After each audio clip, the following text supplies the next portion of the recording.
Welcome to Module 2 of the Tissue Culture Basics online course. Today we're going to be discussing aseptic technique and how to build your home laboratory.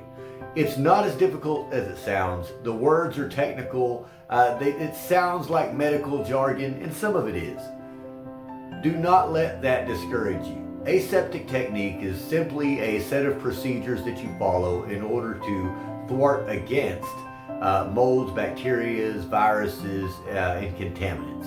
And what does that mean? It means be clean. There's a set of procedures that we use in order to maintain cleanliness and sterility in a sterile environment, which is what we're creating inside this laboratory in your home. This lab can be in your bathroom, it can be in your bedroom, it can be in your kitchen. The idea is that it's a clean room, that preferably there's no carpet, no pets, no moving air. Whatever room that you're using, you definitely want to turn the air off, right? Whether it's central air or you've got a window unit or you've got some sort of a fan going, turn those things off. You don't want any moving air in this particular room while you're working. That just kicks dirt and dust and contaminants all in through the air, and they're microscopic and they will lead to contamination in your cultures. So just cut off the moving air. Second, be clean. Take a shower. Wash your hands. Wash the beard. Wash the hair. Cover those things. Some of the things that we use in order to be aseptic, in order to be sterile and clean, are simple items that you probably already own, like a face mask, like this.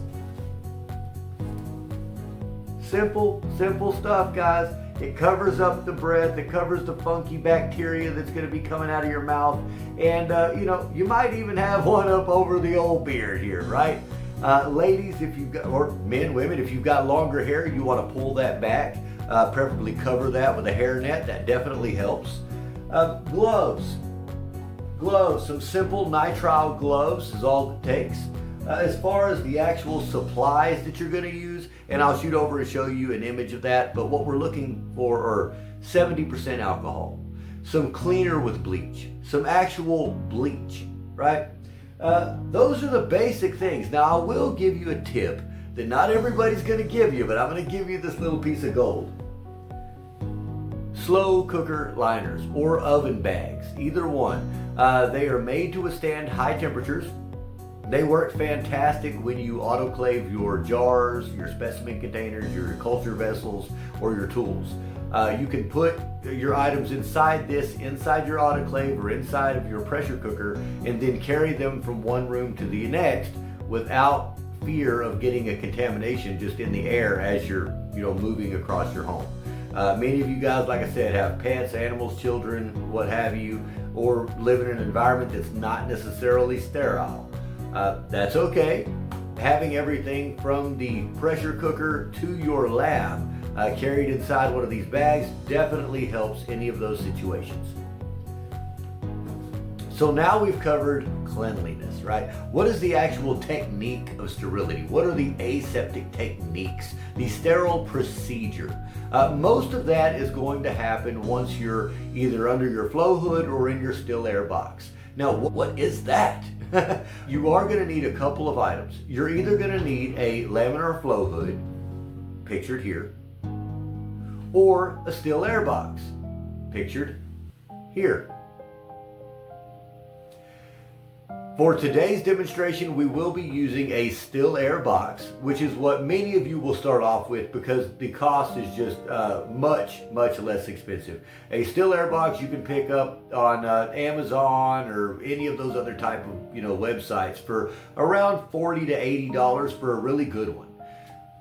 You can make your own from a Rubbermaid or Sterilite type tub, right? However, they're not near as effective and they're a little harder to use. And I have found that if you'll just spend a couple extra dollars to buy one, it's a lot easier and more maneuverable than the ones that you'll make. As far as laminar flow hoods go, you're gonna look for one that's anywhere from $350 to $3,000, right, in order to get a really good one. So that's the reason we're gonna start off with a still air box today. Next, we're going to shoot over and I'm going to show you some of the equipment that you'll use. Many people will use a Bunsen burner or an alcohol lamp. When you're working inside a still air box, do not use one of those devices. That is a great way to start a fire. It's a great way to catch things on fire inside the still air box only because of the fumes in there. You never want an open flame in a closed, confined area. Instead, what I like to use is a glass bead sterilizer or a tool sterilizer, pictured here. There you go. And in just a moment, we'll turn around and I will show you guys exactly what it looks like and the way that your setup should be inside your still air box. All you really need to be sterile and follow aseptic technique are some simple supplies that most of you will probably already have or have access to, such as dishwashing detergent, 70% isopropyl alcohol, some cleaner with bleach, some bleach, gloves, face masks, and paper towels. Now there is one item right here that I would like to point out, and this is liners for a slow cooker. And these you will find very handy when you transfer things from one room to another right straight out of the cooker.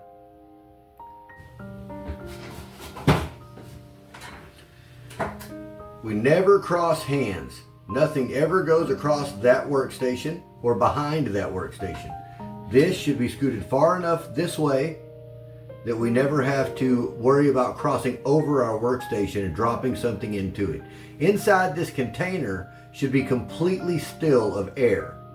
There shouldn't be any moving air to move any particles around or have anything land on your work surface. Now here, as you see, we've got a jar with a contaminant floating in it. However, it is not attached to our plantlet, so I would simply like to take this out of this jar, clean it, and put it into this new media here. Yeah, okay. So in order to do that, first, we will spray with alcohol. There we are. I'm going to set that back down. We'll grab this one. We're going to spray it with alcohol.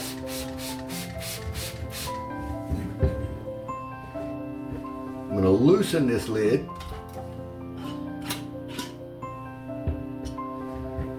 I'm going to go ahead and take this off.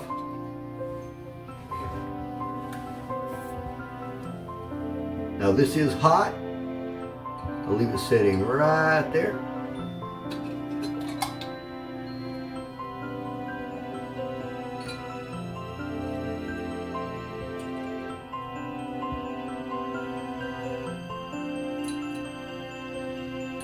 We're going to dip it in an alcohol solution.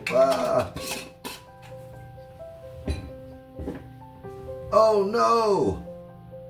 Here we're going to dip it back into the alcohol and put it back into the sterilizer and grab our second set of forceps.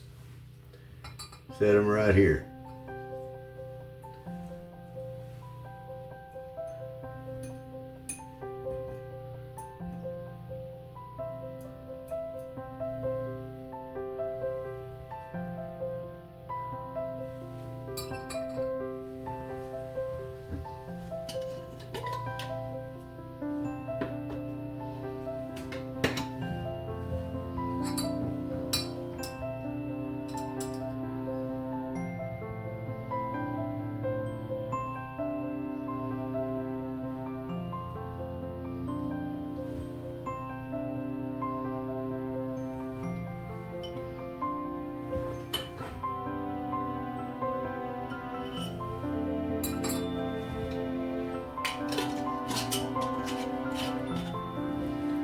That's it. So what equipment do you actually need to build your home laboratory for tissue culture? You'd be surprised to find out that it takes actually very little. After you've decided whether or not you want a still air box or a laminar flow hood, you'll need some additional equipment such as a magnetic stirrer, a set of glass beakers, a micro pipette with tips. You're going to want some media bottles. I use the 1 liter media bottles as well as the 250 milliliter media bottles quite often to store different things and to mix in.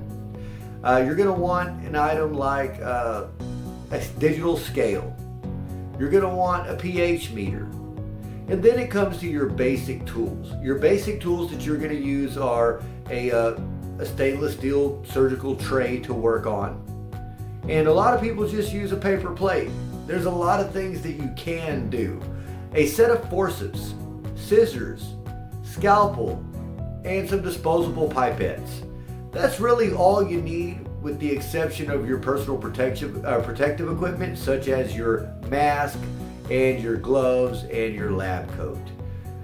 That's it, folks. It's relatively inexpensive to get going in this hobby if you just take it step by step and get one item at a time. So that's it for Module 2, Aseptic Techniques and How to Build Your Home Laboratory. Coming up in the next module, we will learn how to mix media for introduction, how to sterilize a plant, and get it ready to introduce into the tissue culture process. So stay tuned for the next video, folks. We'll see you there.